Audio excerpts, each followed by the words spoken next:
Как вы чувствуете себя перед съемкой? Замечательно. Это один из самых приятных процессов, которые бывают у артиста. Ваш портрет когда-нибудь рисовали? Да, но я на сегодняшний день ставлю большие надежды на этих прекрасных детей, что они сделают то, что льется из их сердец. А какого вопроса вы боитесь? Никакого. Ну ладно.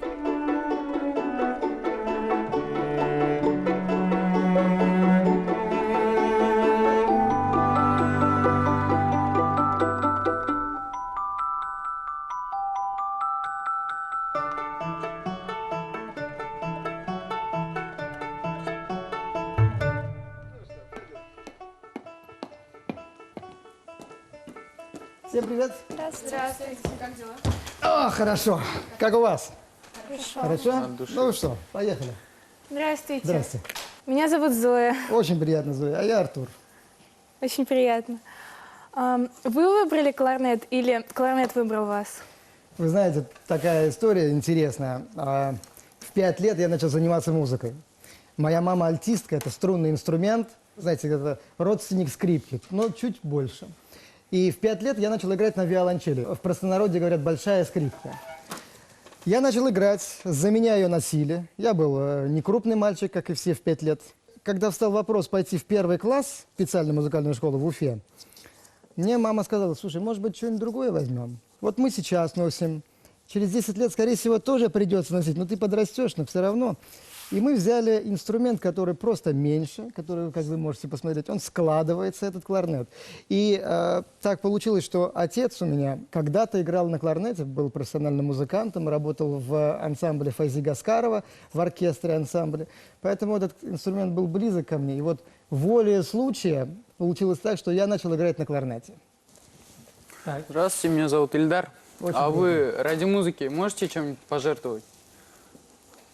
Никогда такой вопрос не вставал, потому что музыка – это часть моей жизни, Ильдар. Поэтому жертвовать жизнью невозможно ведь.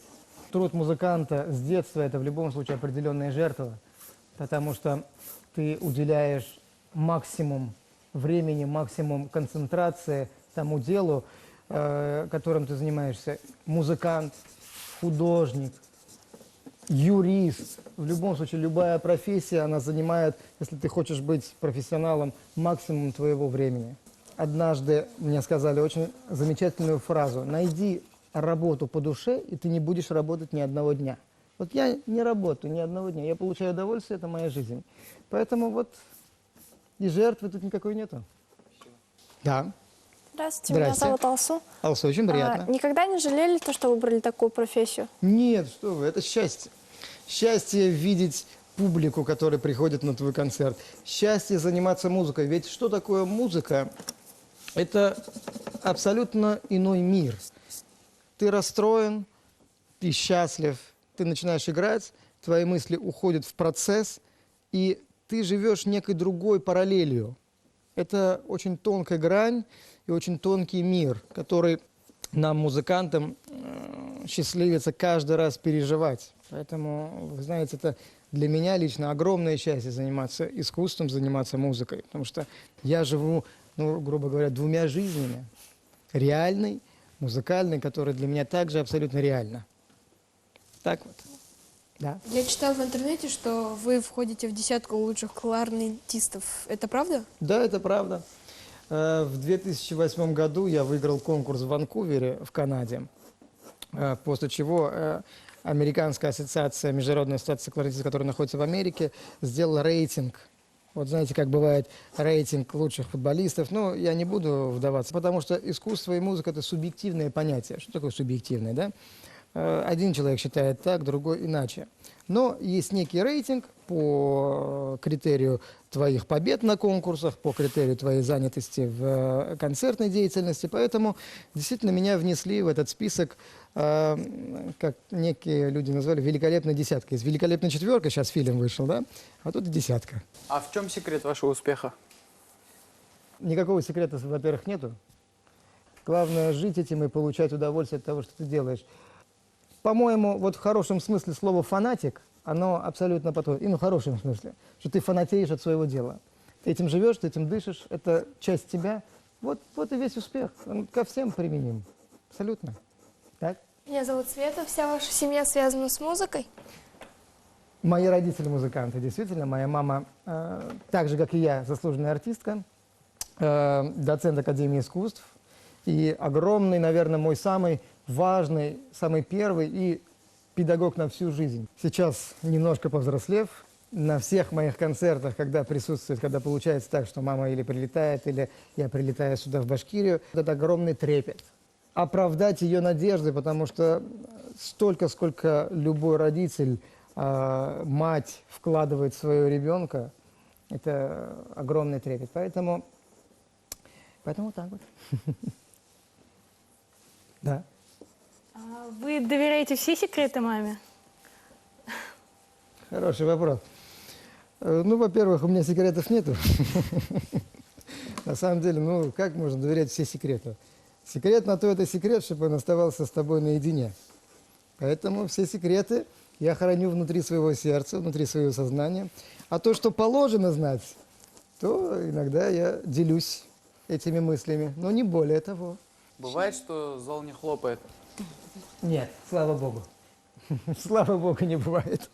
Потому что бывает, знаете как, бывает такая заминка, задержка после медленных номеров, когда зал хочет насладиться секундой паузы, потому что звук уходит, он исчезает, но он остается в ушах, еще во внутреннем слухе, его хочется дослушать до конца. Поэтому вот такое бывает, и это считается вверх, когда есть вот определенное дыхание, и уже потом пошли аплодисменты. А так, чтобы не хлопал, упаси Боже.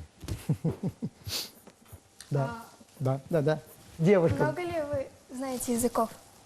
Языков? Ну, башкирский, безусловно, русский.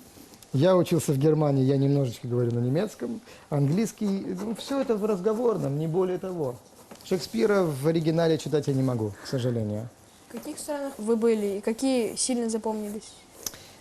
Вы знаете, я подсчитывал не так давно, я посетил 39 стран.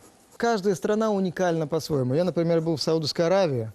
Это одно из самых закрытых государств, ну, кроме Северной Кореи, которое существует, и встречался с наследным принцем страны, а там принц и король это воздвигнуты в ранг фактически бога. И это была очень эмоционально сильная поездка, потому что 2 недели мы участвовали на Королевском фестивале искусств в Эр-Рияде, столица.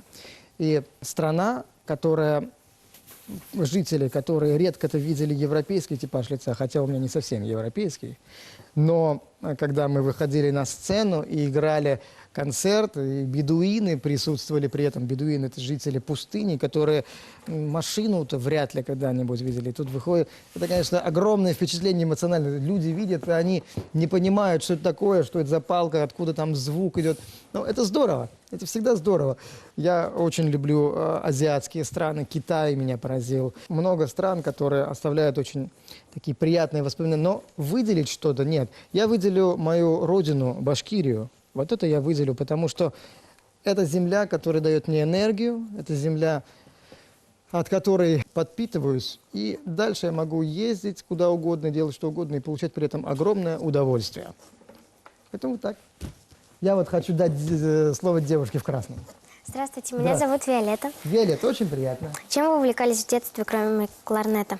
Был таким достаточно адекватным, нормальным ребенком. Я гонял целыми днями футбол, я взрывал в школе бомбочки, это можно вырезать потом. Поэтому такой был ребенок, живой, нормальный, и никто там, как, знаете, бывает, мамочки носятся за своими детьми, вот сюда, вот сюда. Ничего такого не было. Мама ответственно относилась ко мне, и я до сих пор отношусь очень серьезно. Но перебора с отношением никогда не было, и это был большой плюс. А как научиться понимать классическую музыку? Хороший вопрос. Как научиться понимать? Надо начать ходить на концерты. Сейчас мне нравится тенденция, которая в нашей стране набирает силу. Стало популярно среди молодежи прийти на концерт просто классической музыки. Вот не пойти на какой-то популярный концерт, хотя я абсолютно не отнимаю достоинства популярных артистов. Среди них есть огромное большинство великолепных просто музыкантов и профессионалов своего дела. Сейчас набирает вот такую популярность прийти на концерт. Ты ничего пусть не понимаешь, но ты и не должен понимать, потому что чувствует твоя душа. Ты чувствуешь сердцем, нет слов. Вот, например, человек приходит в оперу, итальянскую оперу, он ни одного слова не поймет. Но посредством исполнительского мастерства людей, артистов, кто находится на сцене, человек перенимает, и в этот момент он может думать абсолютно о разных вещах, каких-то ассоциациях, которые приходят на ум. И вот самое важное просто начать. Это не так сложно прийти на концерт классической музыки. И в конце концов сейчас настолько уникальные артисты. Это удивительный мир. Надо только попробовать, открыть свое сердце к этому. И я убежден, что ни один человек не останется равнодушным к этому делу.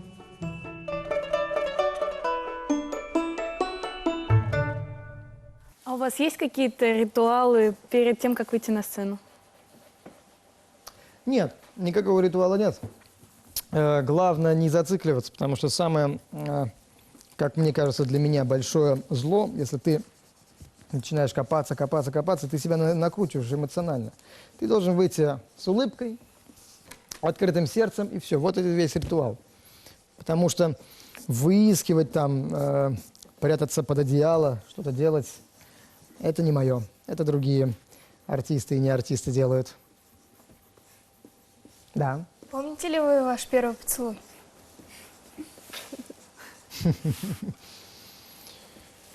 Ну, первый поцелуй всегда все помнят.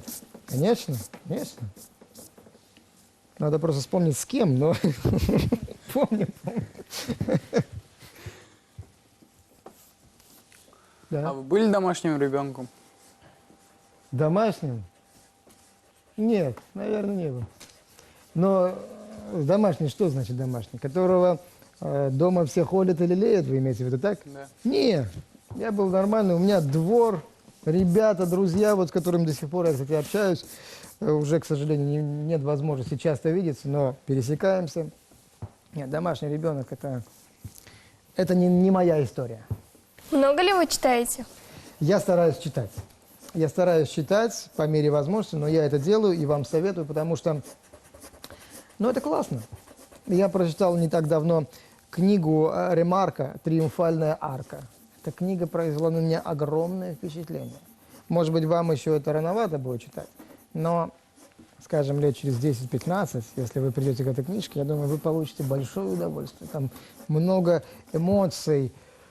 И когда я ее прочел, знаете, такое опустошение, и думаешь, сначала, что ли, начать опять? Вот потому что ты закончил что-то очень классное, и ты понимаешь, что ты это закончил. Дальше ничего нет. И тут ты наедине с этой эмоцией остаешься. Это, конечно, жалко. Ну, что поделаешь, все заканчивается. У вас много друзей? Да, у меня друзей много. Я вообще люблю дружить, умею дружить. А они завидуют то, что вы как бы... Не, ну же. Такого завидуют? Зависть.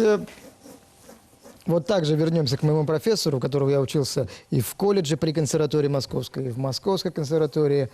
Замечательный народный артист России, профессор Багдасарян. Он мне всегда говорил одну и ту же фразу и говорит по сей день: Артур, проблема человечества в том, что люди не умеют восхищаться друг другом. Вот в этом находится и вся проблема человека. Начни восхищаться коллегой. Ведь я могу сказать, что да, там десятка там кларнетистов какая-то, еще тому подобное. Это все замечательно, но есть потрясающие музыканты, есть потрясающие кларнетисты из моей же профессии, которые просто подходишь, говоришь: здорово, слушай, ты расскажи мне, как ты это делаешь, и тому подобное. Это всем специальностям можно применять. Но это здорово, что есть люди. Никогда не может быть объективно лучший.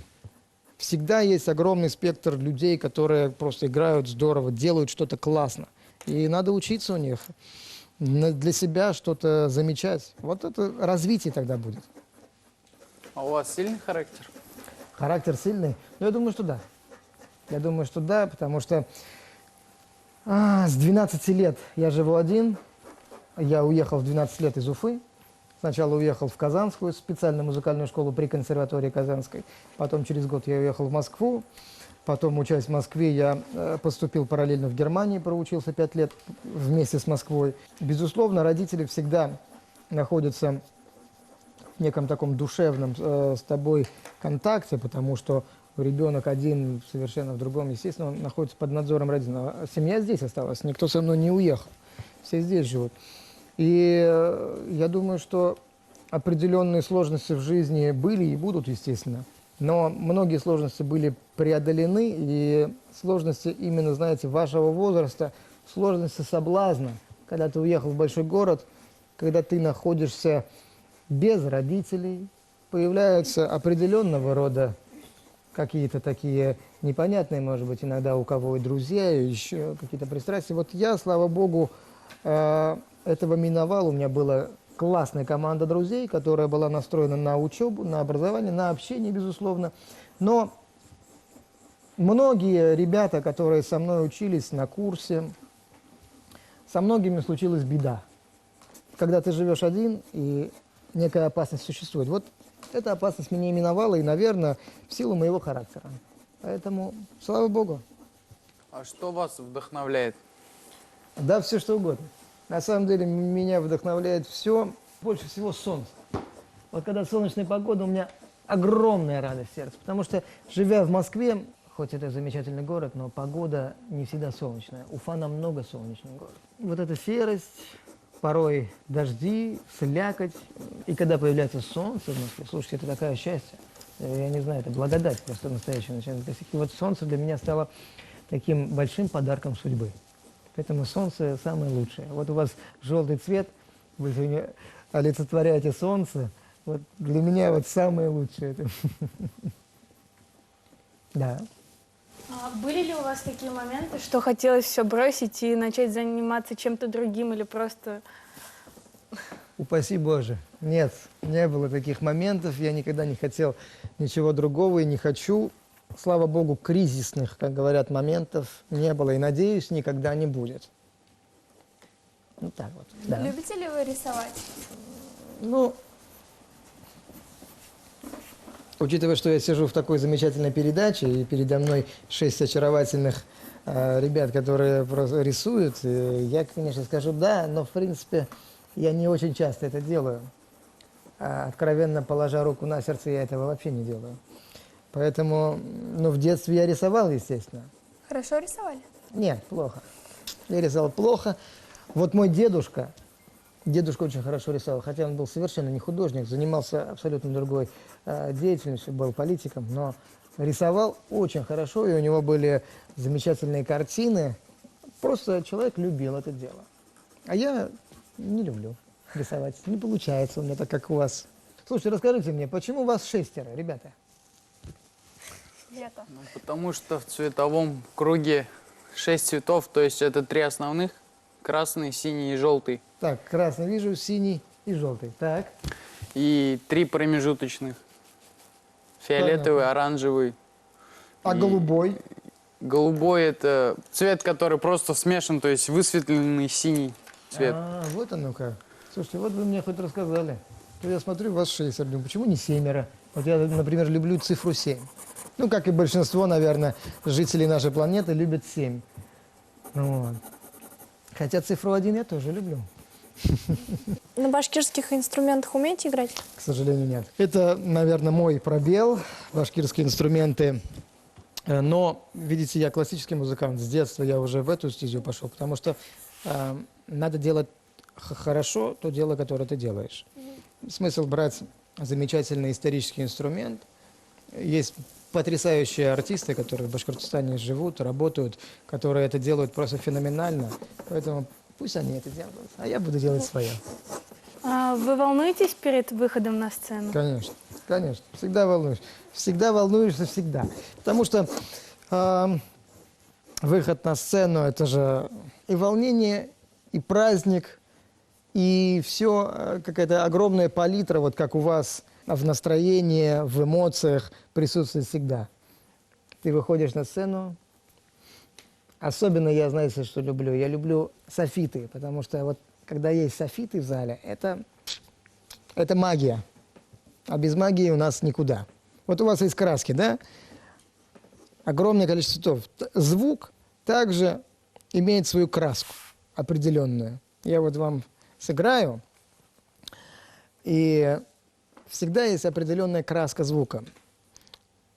Поэтому это очень такая, знаете, тонкая магия.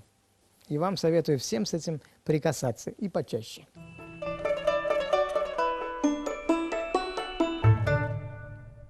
Так. Любите ли вы Уфу? Уфу я обожаю. И сейчас, после ШОСа, она стала такая просто замечательная, она стала такая красивая, она такая роскошная сейчас стала. Ну, мне очень приятно приезжать в родной город, в котором я родился, и наблюдать такие изменения.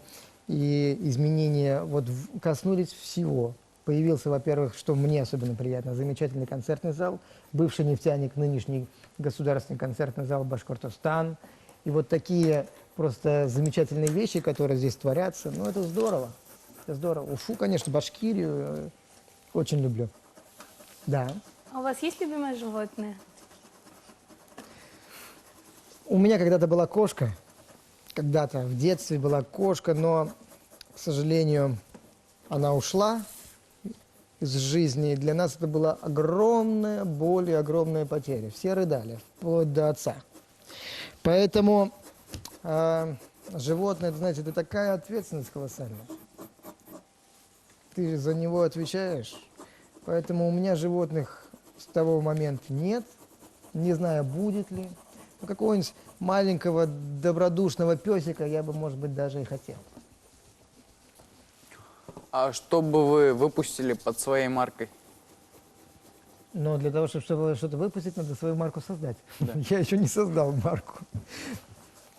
Я бы, например, в будущем, я об этом думал, я бы, ну, в качестве бреда, естественно, пока этого нет, и, может быть, и не будет никогда, но собственную линию мужской одежды, классической, я бы это сделал. Мне кажется, это дело бы пошло. Потому что я люблю пиджаки, я люблю хорошую обувь, платочки, тому подобное, рубашки. Вот, может быть, это имело бы смысл.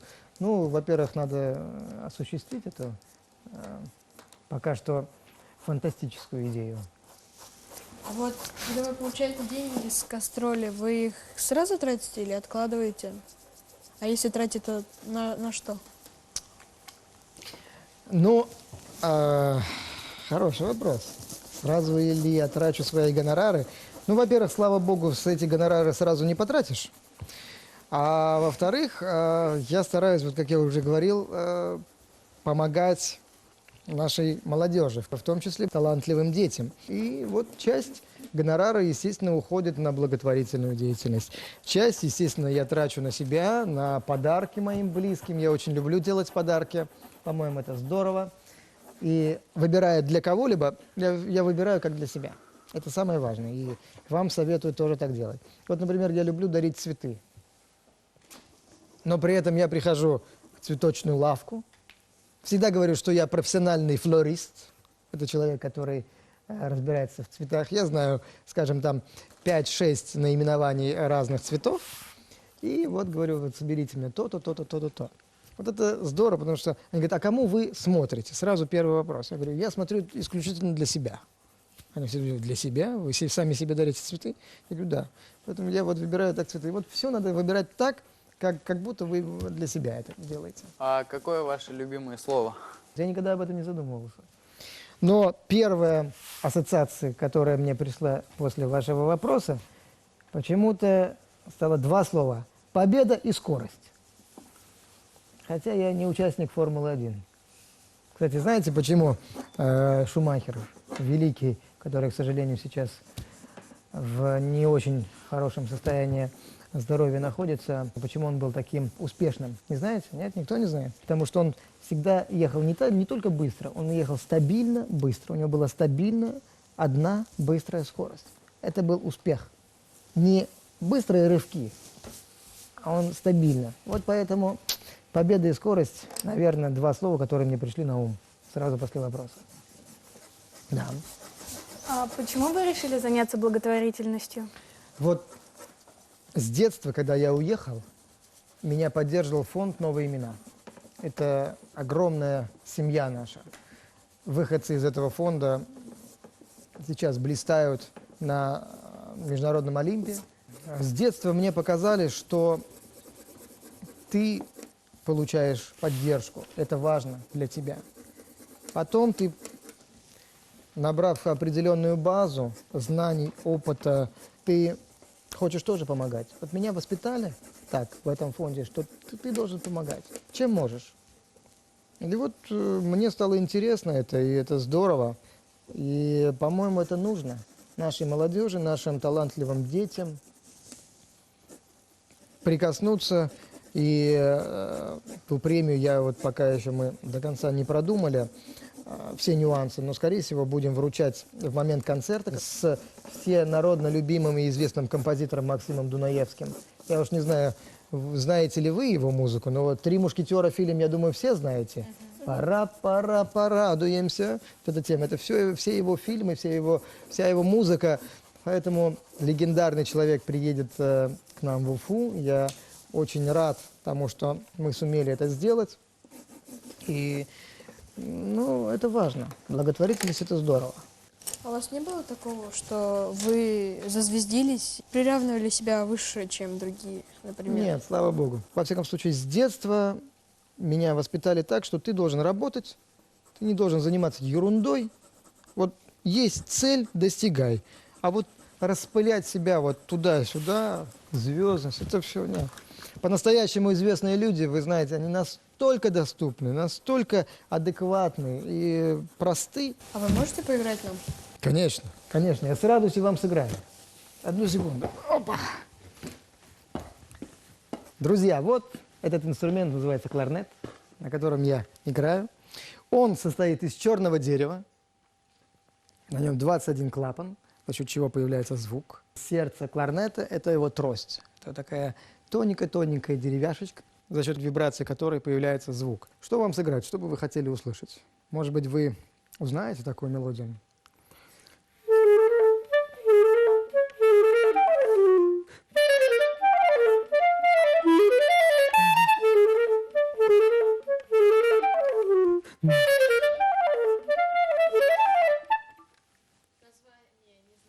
Тика-тика. Называется тико-тико. Аргентинский танец. А если что-нибудь такое классическое?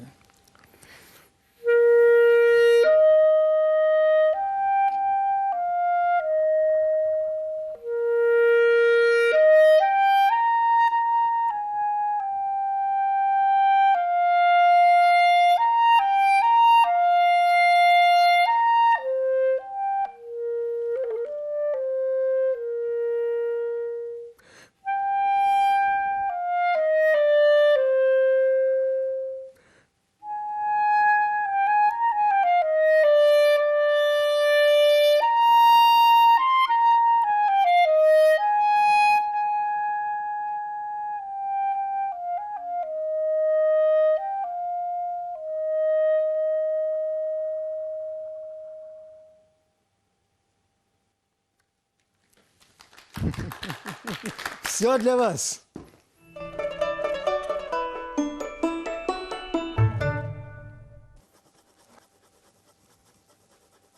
Ну как там, дела-то у нас? Вы чувствуете энергию, которая идет из зала? Да, это ГУ, это, знаете, это магия, это общение с залом. Вот 6 человек, но вы же тоже аудитория.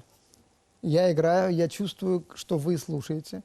Я чувствую, с каким настроением вы это слушаете. И у нас идет взаимный обмен энергией. Читала ли вам мама сказку на ночь? Да, конечно. Конечно. Причем моя любимая сказка – это «Аленький цветочек». А кто написал «Аленький цветочек», знаете? Кто? Аксаков. Вот. А откуда он родом, знаете? Вот, молодцы. Вы чего-нибудь боялись в детстве? Темноты. А сейчас боитесь? И сейчас боюсь. Говорю честно, и сейчас боюсь тоже темноты. Не знаю почему, я не очень люблю вот эту темноту. Ну, это, скорее всего, идет из детства. Но так вот, что поделаешь, у каждого есть свои страхи. А когда у вас появилась сестренка, вы ревновали родителей к ней? Никогда. Я маму умолял. Я ей говорил дословно такие слова. «Мама, роди мне хоть лягушку», потому что мне очень хотелось кого-нибудь. Но это классно. Мне было 9 лет, у меня родилась сестренка. Это супер. Супер-супер. Супер-пупер. А что такое для вас любовь? Смысл. Смысл жизни – это любовь. Потому что ты от нее подпитываешься, ты этим живешь. Это часть тебя, поэтому плохо же ведь, когда часть тебя не живет. Так ведь? Вы успешный человек? Я человек, которому посчастливилось прикоснуться и сотрудничать с выдающимися и великими людьми.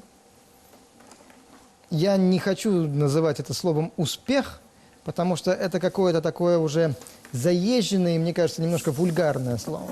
Я человек, который делает хорошее дело, получает от этого удовольствие, дарит, надеюсь, это удовольствие окружающим. Вот это кредо моей жизни. Это счастье. Вот я счастливый человек. Какого цвета счастье?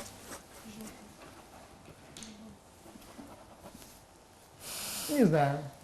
Хороший вопрос, не могу придумать цвет на счастье. Но мне кажется, что-то яркое, светлое, белое, может быть, даже. Такое вот. Яркое, светлое. Счастье не может быть черным. А счастье можно купить за деньги? Не, счастье не покупает. Это просто деньги, это не более того. Это просто способ купить вещь. Но счастье, радость, оно за деньги вообще не покупается. Совершенно. Потому что есть опыт, как говорится, жизненный определенный. И ведь по-настоящему богатые люди, вот, которые владеют очень серьезными вещами в жизни, в основном они несчастны. Как вы относитесь к советам? Прислушиваетесь к ним? Да. Я благодарю всегда людей за совет. Меня этому научили с детства еще, мои педагоги. И за критику я тоже благодарю. Потому что каждый человек имеет право на свою точку зрения. Ему может нравиться, не нравится твоя точка зрения. Но это в любом случае, когда человек высказывает себе ту или определенную свою эмоцию, свое видение, ну, это ты должен быть благодарен за это, конечно. А вот уже второе дело, прислушаешься к этому или не прислушаешься, это твое право. Но поблагодарить это обязательно.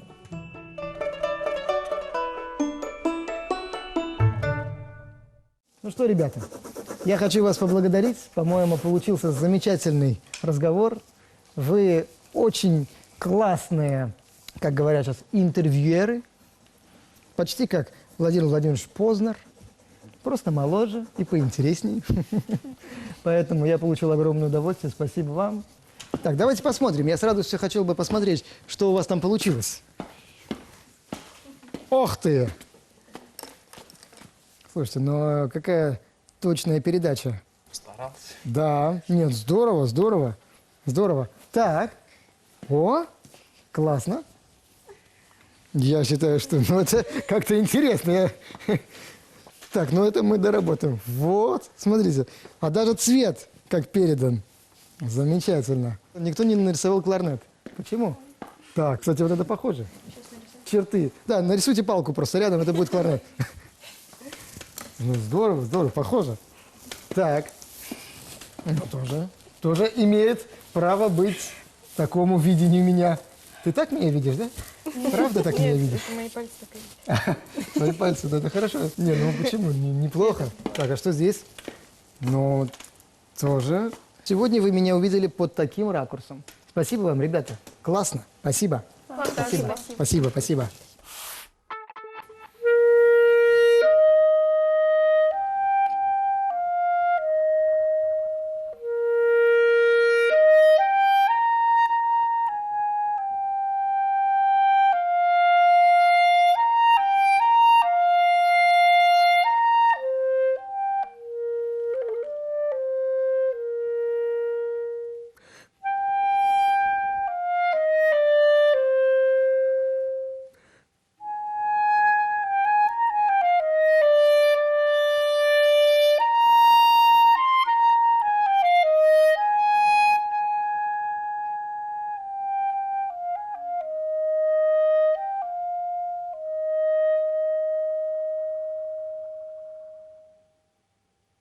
Вы знаете, я не могу определить, какой мне больше всех понравился, потому что мне понравились все одновременно и все просто классные.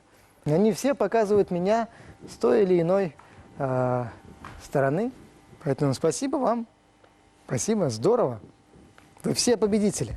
Я постаралась изобразить его достаточно, насколько могла, точно, потому что, ну, можно еще раз? Этот человек показался мне очень интересным и глубоким внутренне. Когда ты начинаешь рассказывать про благотворительность, про свои концерты там, с теми или иными звездами мирового масштаба, тебя никто никогда не спросит там, про первый поцелуй, про первую любовь. И тут бах, я так даже думаю, ну хорошо, ребята, будем вести серьезный диалог, значит, тогда. Я решила изобразить его красками, чтобы получилось очень ярко. Он потому что по натуре яркий очень человек. В своем портрете я его изобразил немного улыбающимся и как бы хотел передать его загадочность. Я изобразила ему большие открытые глаза и большой рот. Я подумала, что этот человек много разговаривает и говорит честно и искренне. И это было видно. Я вообще стараюсь никогда не говорить неправду. Потому что правда, она, во-первых, детей никогда не обманешь. Можно взрослых обмануть, но детей ты никогда не обманешь. Они чувствуют это на уровне подсознания, мне кажется. С молоком матери они впитывают правду. Эта встреча мне запомнилась тем, что было очень интересно. Мы смогли вживую услышать звуки кларнета, узнали много нового. И... Они просто открыто говорят то, что и спрашивают то, что им интересно. И вот это было, мне очень интересно было с ними общаться. По-моему, это был взаимный контакт.